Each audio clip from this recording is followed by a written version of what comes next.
अस्सलाम वालेकुम नाज़रीन। पीटीआई की गैर मुल्की सरमायाकारी मुकम्मल तौर पर डूब गई है, जिसका इमरान खान को जितना सदमा होगा वो ज़ाहिर है।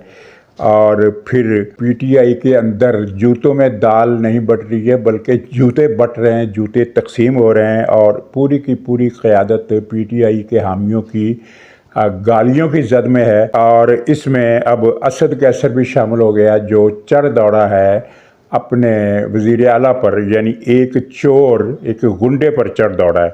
और पीटीआई एक एजिटेशन की तैयारी कर रही है ईद के बाद। ये बहुत बड़ा मिस एडवेंचर होने वाला है और इसके आसार पहले से ही वाज़े होने लगे हैं, जब कि इसके एक अहम कंपोनेंट ने हाथ खड़े कर दिए हैं और कहा है कि हमारी माजरत, हम इस एडवेंचर में उस तरह से शामिल नहीं हो सकते जिस तरह आप चाहते हैं। इन मौज़ूआत पर बात करने से पहले एक ज़िमनी खबर, जो एक बहुत बड़ा समाजी इशू है, लेकिन पाकिस्तान की सियासत में, पाकिस्तान के माशरे में सियासत इतनी छाई हुई है कि समाजी नासूर किस्म के वाक़यात पर तवज्जो ही नहीं जाती। पाकिस्तान बच्चों के कत्ल के हवाले से दुनिया भर में आबादी के एतबार से, शरह के एतबार से पहले नंबर पर है। तशद्दुद के ज़रिए जितने बच्चे पाकिस्तान में कत्ल किए जाते हैं, उतने किसी और जगह नहीं कत्ल किए जाते। ख़ास तौर पर पंजाब और पख्तूनख्वा इसमें पहले नंबर पर है। और पंजाब में गुजरांवाला, फैसलाबाद और सरगोदा, ये 3 शहर सबसे आगे हैं। और वैसे तो बच्चे हर शहर में कत्ल होते हैं, चाहे वो यतीम बच्चे हों, लावारिस बच्चे हों, या घरेलू मुलाजिम के तौर पर काम करते हों और उनकी उम्रें चाहे 5 साल की हों, चाहे 12 साल की हों, चाहे 17 साल की हों। इस तरीके से दर्दनाक मौत का शिकार किए जाते हैं कि रूह कांप उठती है। लेकिन अगर नहीं कांपती तो पाकिस्तानी इस्टेब्लिशमेंट, जिसकी पॉलिसियों की वजह से पाकिस्तान का माशरा इस हालत पर हो गया है कि एक बड़ी आबादी अपने बच्चों को घरेलू मुलाजिम के तौर पर भर्ती कराने के लिए मजबूर हो गई है। और जब उनके बच्चे ज़ालिम कसाई सिफत मालकान के हाथों कत्ल हो जाते हैं तो वो कत्ल की पैरवी भी नहीं कर सकते। और ये घरेलू मालकान कौन होते हैं? ये वो होते हैं जो एक दिन के खाने पर 1 लाख रुपया खर्च कर देते हैं, जिनका घरेलू बजट 50-50, 60-60 लाख रुपए महीने का है, बल्कि इससे भी ज़्यादा का है। जिनके गैराज में 5-5 गाड़ियाँ खड़ी होती हैं। और वो इन बच्चों को, इस हैसियत के लोग इन बच्चों को 8-8 हज़ार रुपये महीने पर मुलाजिम रखते हैं। और ड्यूटी होती है 24 घंटे की, महीने के बाद 8,000 मिलते हैं, 24 घंटे की ड्यूटी। और हर रोज़ बच्चों को वो मारते हैं और अपनी बीमार जहनीत का मुजाहरा करते हैं। तो कल गुजरांवाला में बच्चों के कत्ल की एक और दर्दनाक कहानी सामने आई है। चचा और चची ने 2 यतीम बच्चों, 7 साला सुल्तान और 2 साला सकलैन को डंडों से इतना मारा कि 7 साला सुल्तान जाँ बहक हो गया, मर गया, जबकि 2 साला सकलैन जो है वो शदीद ज़ख्मी है और ज़िंदगी मौत की कश्मकश में है। अब आप अंदाज़ा करें कि 2 साल के बच्चे को डंडों से इतना मारना कि वो ज़ख्मी हो जाए और मौत हो जात की कश्मकश में पहुंच जाए। और 7 साल का बच्चा कितनी उम्र का होता है? 7 साल का। बदकिस्मती है, हमें ये एक तल्ख़ हकीकत मानना पड़ेगी कि पंजाब में दरिंदगी के ये वाक़यात पूरी दुनिया में सबसे ज़्यादा होते हैं। इसकी क्या वजह है? इसकी वजह हमारी इस्टेब्लिशमेंट की पॉलिसियाँ हैं, हमारे सियासतदानों और हुक्मरानों की बेहिसियाँ हैं। आप किसी MNA के पास चले जाएं, चाहे वो मुस्लिम लीग का हो, चाहे वो पीपल्स पार्टी का हो। मैं PTI को इसमें शामिल नहीं करता, क्योंकि PTI के लोग तो इंसानी अक़दार से मुकम्मल तौर पर पाक और साफ़ हैं। उनमें कोई इंसानी कदर होती ही नहीं है। इन लोगों में, दूसरे लोगों में इंसानी अक़दार थोड़ी बहुत अलामतें इंसानियत की होती हैं। लेकिन आप इन दोनों पार्टियों के किसी भी MNA के पास चले जाएं और उसे कहें कि ये बच्चे इतने कत्ल हो रहे हैं, घरेलू मुलाजमाओं के तौर पर कत्ल हो रहे हैं, वर्कशॉपों में कत्ल हो रहे हैं, घरों में कत्ल हो रहे हैं, यतीम बच्चे कत्ल हो रहे हैं, सुतीली माओ सुतीले बापों के हाथों कत्ल हो रहे हैं, गुर्बत के हाथों कत्ल हो रहे हैं, तो वो MNA आपको एक ही जवाब देगा, आप टेस्ट करके देख लीजिए, करे छोड़ो ऐसा तो होता ही रहता है, इसका हम क्या कर सकते हैं। वो ये कहेंगे कोई किसी को दुख नहीं होगा, किसी की आंख से आंसू तक नहीं निकलेगा। तो दूसरी जिम्मेदार हमारी अदलिया है اور ہماری عدلیہ دنیا کی واحد عدلیہ ہے، واحد عدلیہ پوری دنیا میں نیچے سے لے کر اوپر تک، جس کی ہمدردی ہمیشہ قاتل کے ساتھ ہوتی ہے اور جس کی دشمنی ہمیشہ مقتول کے ساتھ ہوتی ہے، جس کی تمام تر سپورٹ ہمیشہ ظالم کو ہوتی ہے، جس کی تمام تر نفرت اور انتقام کا نشانہ ہمیشہ مظلوم بنتا ہے۔ پاکستانی عدلیہ سے کبھی مظلوم کو انصاف نہیں ملا اور کبھی کسی ظالم کو سزا نہیں ملی۔ اگر کسی ظالم کو پھانسی ہوئی ہے تو اس وجہ سے ہوئی ہے کہ وہ اپنے سے بڑے کسی ظالم کے ساتھ ٹکرا گیا تھا، اس کو اپنے سے بڑے ظالم کے ساتھ ٹکرانے کی سزا ملی، اس کو اپنے ظلم کی سزا نہیں ملی۔ یہ ایک دردناک نوع ہے اور جس پر کوئی لکھنے کے لیے تیار نہیں ہے۔ یعنی میڈیا، اگر آپ بھارت میں دیکھیں تو بھارت میں انسانی حقوق، انسانی ہمدردی اور اس طرح کے واقعات، بیواؤں پر ظلم، عورتوں پر ظلم، بچوں پر ظلم، ان کے خلاف انجمنیں قائم ہیں اور ان کے خلاف صحافیوں کے، میڈیا کے گروپ قائم ہیں جو آواز اٹھاتے رہتے ہیں اور کچھ نہ کچھ انصراف دلاتے رہتے ہیں۔ پاکستان میں ایسی کوئی چیز نہیں۔ پاکستان میں آپ کسی بھی صحافی کو، کسی بھی بلاگر کو، کسی بھی ٹی وی پر بیٹھے ہوئے اینکر پرسن کو کہے کہ کبھی اس موضوع پر پروگرام کریں تو وہ تیار نہیں ہوگا، اور اگر وہ تیار ہوگا تو ٹی وی کی انتظامیہ کی طرف سے روک دیا جائے گا، اس لیے کہ ایسے پروگرام کی ویورشپ کم ہوگی، اور جب ویورشپ کم ہوگی تو پھر اشتہار بھی کم آئیں گے۔ اس لیے اگر کوئی اینکر بفرض محال، اول تو کوئی ایسا اینکر مجھے نظر نہیں آتا پاکستان کے چینلز پر جو اس طرح کے موضوعات پر پروگرام کرے، اور اگر کوئی تیار ہو تو اسے مالک اجازت نہیں دیں گے، کیونکہ کاروباری لحاظ سے اس طرح کا پروگرام فائدہ مند نہیں ہوگا۔ یہ ایک المیہ ہے پاکستان کا۔ تو ناظرین، اب ہم اس معاملے پر آتے ہیں جو عوام و خواص کی دلچسپی کا باعث ہے، کیونکہ پاکستان میں سیاست کے علاوہ کوئی موضوع نہیں رہ گیا۔ مجھے لگتا ہے کہ جس دن قیامت آ جائے گی اور سور پھونک جائے گا تو پاکستان کی ٹی وی چینلز کے لوگ مائک لے کر سیاستدانوں کے پاس گھوم رہے ہوں گے کہ جناب یہ جو قیامت کا سور پھونک گیا ہے تو یہ کس کی سازش ہے؟ یہ نواز شریف کی سازش ہے یا عمران خان کی سازش ہے؟ تو خیر، صورتحال یہ ہوئی ہے کہ صدر بائیڈن نے وزیر اعظم شہباز شریف کو خط لکھا ہے۔ فکریں تو وہی روایتی ہیں کہ پاکستان کے ساتھ کام کرنے کے منتظر ہیں، تعاون جاری رہے گا، تعمیری مثبت یہ وہ باتیں، یعنی ان کی باتوں میں کوئی نئی بات شامل نہیں ہے۔ لیکن خط دو لحاظ سے اہم ہے۔ ایک اس لحاظ سے اہم ہے کہ آئی ایم ایف کے ساتھ مذاکرات کامیاب تو خیر پہلے ہی ہو چکے ہیں، تو امریکہ کی طرف سے یہ خط پاکستان کی حکومت کو آ جانا اس بات کی گارنٹی ہے کہ اب آئی ایم ایف کا جو قسط والا معاملہ ہے وہ طے ہو جائے گا، اور 3 سالہ اگلا پروگرام جو ہے اس کا رستہ بھی ہموار ہو جائے گا۔ اور سیاسی پہلو یہ ہے کہ عمران خان کی آخری امید بھی ختم ہو گئی، اور میں نے آپ سے الیکشن سے پہلے یہ کہا تھا کہ الیکشن کے نتائج جو بھی ہوں گے عالمی برادری بھی تسلیم کرے گی اور پاکستان کے اندر عوام بھی اس کو تسلیم کر لیں گے، اور وہ دونوں باتیں سچ ثابت ہوئی ہیں۔ یورپی برادری نے تسلیم کر لیے انتخابات کے نتائج، عرب ملکوں نے تسلیم کر لیے، چین نے تسلیم کر لیے اور امریکہ نے بھی تسلیم کر لیے۔ صدر بائیڈن کا خط آ جانا وہ یہ بتا رہا ہے کہ پاکستان میں الیکشن جو ہیں وہ اپنے نتائج کے اعتبار سے اپنی بے ضابطگیوں کے باوجود جو ان کی ایوریج نکلتی ہے وہ امریکہ کے لیے قابل قبول ہیں، قابل استرداد نہیں ہیں۔ جبکہ پی ٹی آئی نے پورا زور لگایا تھا، صرف پیسہ ہی خرچ نہیں کیا تھا بلکہ انفرادی ملاقاتوں کا بھی ایک تانتا باندھ دیا تھا، ایک تار باندھ دیا تھا، کبھی اس سے ملاقات، کبھی اس سے ملاقات۔ خاص طور پر امریکہ کی یہودی لابی بہت ایکٹیو ہو گئی تھی عمران خان کے حوالے سے، اور پاکستان کو آئی ایم ایف کی قسط رکوانے کے حوالے سے اس میں تو وہ ناکام ہو گئے۔ اب ان کی یہ امید تھی کہ امریکی کانگریس میں جو ایک سماعت ہوئی تھی اور جس میں ڈونلڈ نو نے پاکستان میں انتخابات کے حوالے سے بے ضابطگیوں کی جو فہرست تیار کی تھی، اور ظاہر ہے وہ بے ضابطگیاں تو ہوئی تھی، لیکن اس کا مطلب یہ نہیں تھا کہ امریکہ نے یہ الزام لگا دیا کہ پاکستان میں یہ کچھ ہوا ہے، بلکہ یہ تھا کہ اس طرح کی شکایات ہیں، ان کی تحقیقات کرائی جائے۔ بہرحال پی ٹی آئی کو امید تھی کہ امریکی حکومت پاکستانی حکومت کو کوئی ایسا سگنل نہیں دے گی جس سے ان انتخابات کو سند قبولیت کا درجہ مل جائے، لیکن وہ مل گیا، اور اب پی ٹی آئی کی صفوں میں ایک اور کوہرام مچ گیا ہے، یعنی ایک صفحہ ماتم کے اندر دوسرے صفحہ ماتم بچھ گئی ہے۔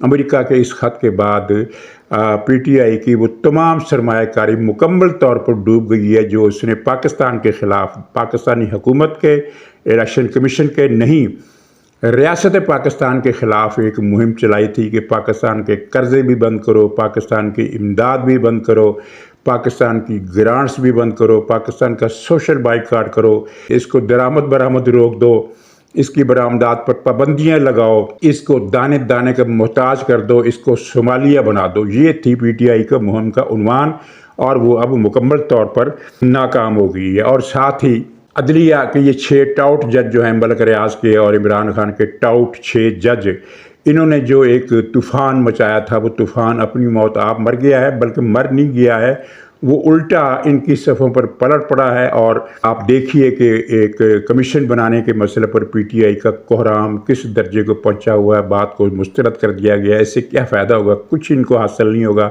और कमीशन अपना काम करेगा और उसमें ये 6 जज तले जाएंगे। और सबसे पहले इसमें तला जाएगा वो क्या नाम है, मोहसिन पलाटिया, जिसकी एक अपनी नाजायज़, बिल्कुल नाजायज़ हुकूमती इजाज़त के बगैर कायम की गई लूट मार वाली हाउसिंग सोसाइटी है।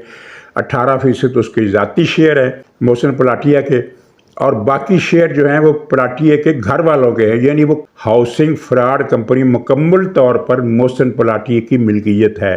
तो सबसे पहले तो मोहसिन पलाटिया की शामत आएगी और वो मज़र ट्रक्का वाले की सफ में जा खड़ा होगा। इसके बाद मज़ीद जजों की शामत आएगी क्योंकि बहुत कुछ बरामद हो रहा है। एक वो जज है जो तो कमाल ही है, जिसके अपने हाथ का एक अंगूठा बम धमाके में उड़ गया था। नाज़रीन, ये चौंका देने वाली रिपोर्ट है। वो बम धमाके में कैसे उड़ गया? ये कहीं बम रखने की तैयारी कर रहा था जब ये स्टूडेंट लीडर था। यानी पुरानी बात है, जब पाकिस्तान में दहशतगर्दी की ये लहर उस तरह नहीं होगी जिस तरह के अब है। ज़ाहिर है एक 60-65 साल का आदमी, 60 साल का आदमी ज़माना तालिब इल्म में होगा तो आज से कुछ 40 साल पहले की बात रही होगी। तो ये मुखालफ जुलूस पर बम फेंकने की तैयारी कर रहा था, तो बम जो था इसके हाथ में फट गया या नीचे इसके करीब फट गया और उस धमाके में इसके हाथ का अंगूठा उड़ गया। तो जनाब, ये तो है इन जजों का कच्चा छट्टा। और ये तो सिर्फ मैंने एक सरसरी जिक्र कर दिया ना बरसबील तज़करा, वरना इनकी जो तफसीलात आ रही हैं वो तो कमाल की। मसलन इनकी जो खातून जज हैं, क्या नाम है उनका, किसी तरह का नाम है, रिफत के पता नहीं मस्कनत किस तरह का कोई नाम है उसका, उनके बारे में इस्लामाबाद हाई कोर्ट के जजों की राय है कि ये तो जज बनने के काबिल ही नहीं है, ना इसको पता है कि अदालत में बैठकर फैसले किस तरह किए जाते हैं। ये तो अदालत में बैठती ही नहीं है। 12 बजे ये चाय पीने चली जाती है और 3 बजे तक चाय पीती रहती है। इस तरह की बातें वहाँ आम होती हैं। लेकिन मैं जो बताना चाहता हूँ वो एक दिलचस्प बात यह है कि ये ख़त लिखने में ये भी शरीक थी और इसके भी दस्तखत थे। इससे पूछा गया भाई तुम पर क्या दबाव पड़ा? तो कहने लगी मुझे एक अफसर का फ़ोन आया था, उसने मुझे दरख्वास्त की थी कि मैं आपसे मिलना चाहता हूँ। बस इसके आगे कोई बात नहीं। मुलाकात बाद में नहीं हुई और ना ही दोबारा फ़ोन आया। तो अगर फ़ोन किसी ने किया अफसर ने और उसमें सिर्फ ये कहा कि मैं दरख्वास्त करता हूँ, मेरी ये एक रिक्वेस्ट है कि आप मुझे मुलाकात का मौका दें, और इसके अलावा कोई बात नहीं हुई, तो इसमें दबाव कैसे साबित आ गया? तो मोहतरमा ने फरमाया कि जनाब मुझे तो यही लगा कि मुझ पर दबाव डाला जा रहा है मैंने महसूस किया। तो अंदाज़ा करें कि मुसल्लत करने वालों ने हर शोबे में किस तरह के लोग मुसल्लत किए, किस तरह की ज़हनी हालत के लोग मुसल्लत किए। सुप्रीम कोर्ट पर भी इसी तरह की खातून मुसल्लत की गई थी जो सुप्रीम कोर्ट की जज है, और उसकी कानून फहमी की हालत ये है, बल्कि कॉमन सेंस की हालत ये है कि 9 मई के मुलज़मों को जब केस की समाअत वगैरह हो रही थी तो उसमें उसने मौसूफ़ा ने क्या इरशाद फरमाया था? मौसूफ़ा ने इरशाद फरमाया था कि अगर किसी ने कोर कमांडर हाउस पर हमला कर दिया है, उसे आग लगा दी है, तो इसका फ़ौज पर हमले से क्या ताल्लुक़ हो सकता है? इसे फ़ौज पर हमला क्यों कहा जाता है? यानी कोर कमांडर हाउस पर हमला फ़ौज पर हमला नहीं है। मतलब ये है कि अगर कोई GHQ पर हमला कर दे, खुदा न खास्ता बिलफ़र्ज़ माल, इसे मिसाल के तौर पर मैं अर्ज़ कर रहा हूँ, वो GHQ पर हमला करके GHQ को मलबे का ढेर बना दे, इतने बम और राकेट बरसाए, तो मौसूफ़ा यही कहेंगे इनके भाई अरे GHQ को उड़ाया है ना, फ़ौज को तो नहीं उड़ाया ना, जीएस के ऊपर हमला, फ़ौज पर हमला कैसे हो गया? माशाअल्लाह। तो इस तरह की चीज़ें, ये एक मुसल्लत किसने की? ज़ाहिर है फ़ौज ने की। यानी ये फ़ौज से मुराद है जो माजी में पाशा शैतान से लेकर बिज्जू बाजवे तक जो एक पूरी खेप गद्दारों की पाकिस्तान पर मुसल्लत रही है, 20 साल के अरसे में जो तबाही मचाई है, और उन्होंने ये एक प्रोजेक्ट इमरान खान लॉन्च किया। तो उस प्रोजेक्ट के तहत हर शोबे में इसी तरह के लोग मुसल्लत किए गए।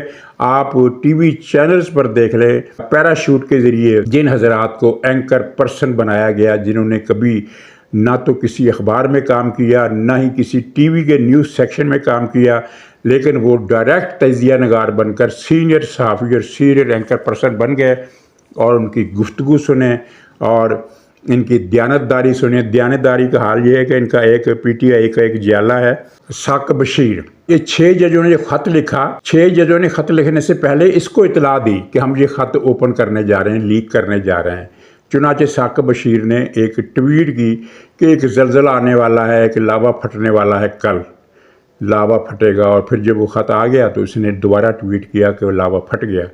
तो ये इस तरह के लोग, यानी जजों के मुखबर टाउट, जजों के मुखबर टाउट, एक तो जज टाउट, फिर उन टाउट जजों के टाउट, और इन लोगों को टीवी पर सीनियर तबसरा नगार की हैसियत से बिठाया जाता है। अच्छा नाज़रीन, अब फुल कोर्ट पर जो इतराज़ कर रहे हैं, मैं उस पर एक फ़िक्र में इनका जिक्र करना चाहता हूँ। सब कुछ आपको पता है। इतराज़ ये हो रहा है कि चीफ जस्टिस साहब जो हैं वो वज़ीर आज़म से क्यों मिले, ये मामला फुल कोर्ट में क्यों नहीं सुना गया, ये कितनी बड़ी दज्जालियत और कितना बड़ा झूठ है। जैसे ही ख़त का मामला आया, चीफ जस्टिस ने फुल कोर्ट का इजलास बुलाया और इन 6 जजों की फरमाइश थी कि फुल कोर्ट हमारी रहनुमाई करे।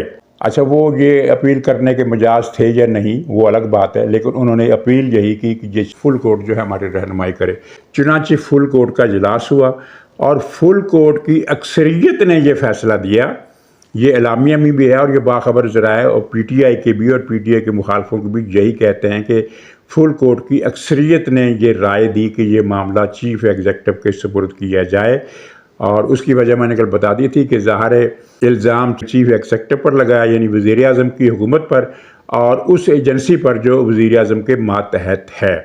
तो फुल कोर्ट ने ये फ़ैसला दिया, अक्सरियत राय से फ़ैसला दिया, इत्तफाक राय से नहीं, तो मुकम्मल इत्तफाक राय से नहीं, अक्सरियत राय से, कि ये मामला चीफ एग्जीक्यूटिव के सुपुर्द किया जाए। चुनांचे वज़ीर आज़म को तलब किया चीफ जस्टिस ने। चलिए, हम तलब करने का अल्फाज नहीं कहते, मिलने की ख्वाहिश का इज़हार किया, उसे तलब ही कहा जा सकता है। तलब किया और उनको बताया कि ये मामलात हैं और 6 जजों ने ये शिकायत की हैं, तो अब ये हम आप पर छोड़ते हैं, आप इस पर कुछ करें। और उन्होंने कमीशन बना दिया। अब ये सारा गुलगपाड़ा कर रहे हैं कि चीफ जस्टिस वज़ीर आज़म से क्यों मिला, और ये गुलगपाड़ा करने वाले वही लोग हैं जो माजी में इमरान खान और साकिब निसार की मुलाकातों पर टीवी पर 1-1 घंटे के तारीफ़ी प्रोग्राम किया करते थे कि देखो कितना अच्छा दौर आ गया है कि चीफ जस्टिस और वज़ीर आज़म जो हैं वो मुल्क की तरक्की के लिए एक पेज पर आ गए हैं। और माशाल्लाह फिर उस दौर में जो मुल्क की तरक्की हुई उसका अंदाज़ा आप कर सकते हैं ब्लूमबर्ग की एक रिपोर्ट से। हाँ, ये जो इमरान खान पर बिजली बनकर गिरी है ना खबर बाइडन वाली, कि बाइडन ने ख़त लिख दिया है, तो उसके साथ ब्लूमबर्ग की रिपोर्ट भी है जिसके खुलासा 2-3 सत्रों का है।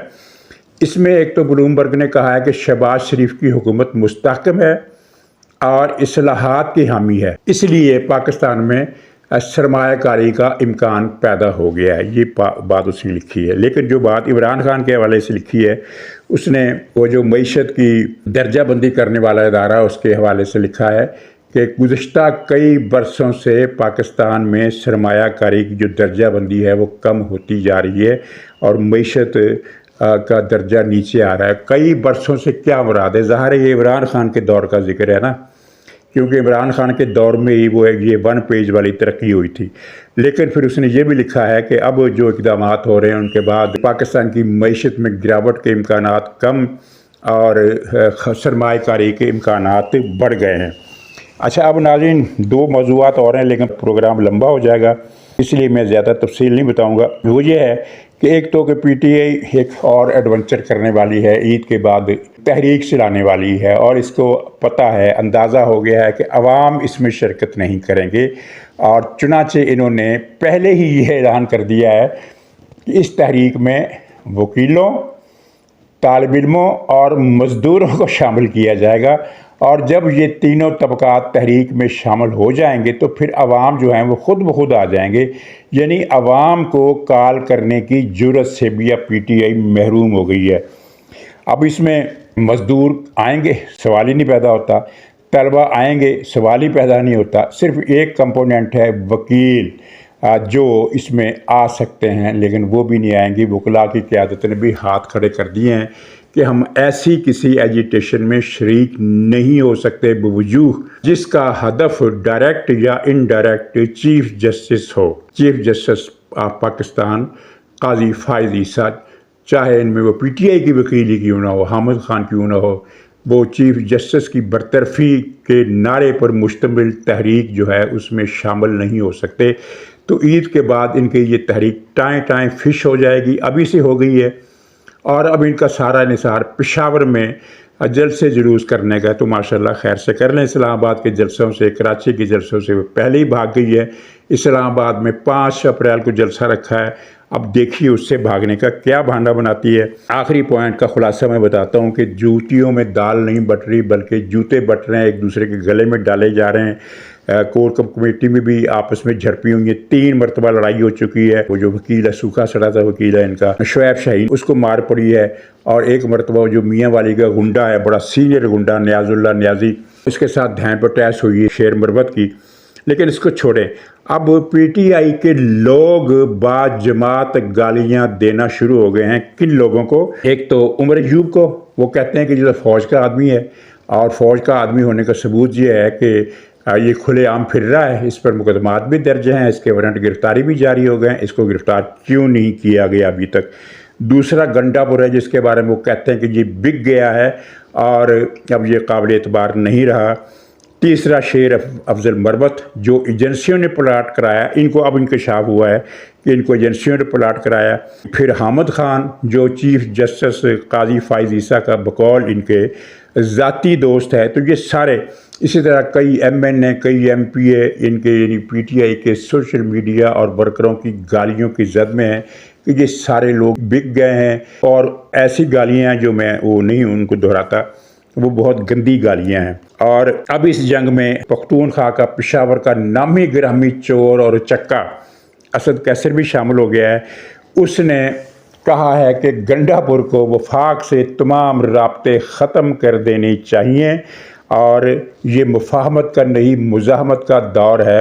اب مزاحمت کا دور اگر ہے تو اسد کیسر تم باہر آؤ اور جلوس کی قیادت کرو. تمہیں جب 6 لاٹھیاں پڑے گی پولیس کی تو تمہیں پتہ چل جائے گا، تمہاری ساری مزاحمت جو ہے وہ پتہ نہیں کہاں سے خارج ہو جائے گی. تو بہرحال اس نے یہ بیان دے کر دراصل گنڈا پور کو ہٹ کیا ہے، اور یہ لوگوں کو، ورکروں کو بتایا ہے کہ گنڈا پور جو ہے وہ حکومت کے ساتھ مفاہمت کے راستے پر چل نکلا ہے. ناظرین، ایک اہم بات جو ہے وہ سب کہہ رہے ہیں، وہ یہ ہے کہ گنڈا پور اپنے مستقبل کی قیادت کو، مستقبل کی سیاست کو دیکھ رہا ہے، کیونکہ اس کو ایک مرتبہ وزیر اعلیٰ بنا دیا گیا ہے، اس کا نام لائم لائٹ میں آ گیا ہے، وہ فوکس میں آ گیا ہے. اور اب وہ اپنے فیوچر کی سیاست کو قربان کرنے کے لیے تیار نہیں ہے.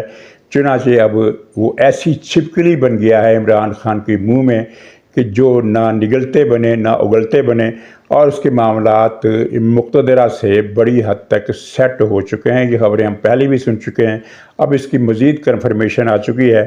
تو یہ اسد کیسر نامی 28 گیرا ایک اپنی پارٹی کے غنڈہ صفت لیڈر پر یہ چڑھ دوڑا ہے، تو یہ ہمارے لیے تو ایک پرلطف ماجرا ہے، اس کے سوا کچھ نہیں ہے. تو ناظرین اجازت دیجیے، انشاءاللہ اگلے ولاگ میں پھر ملاقات ہوگی. خدا حافظ.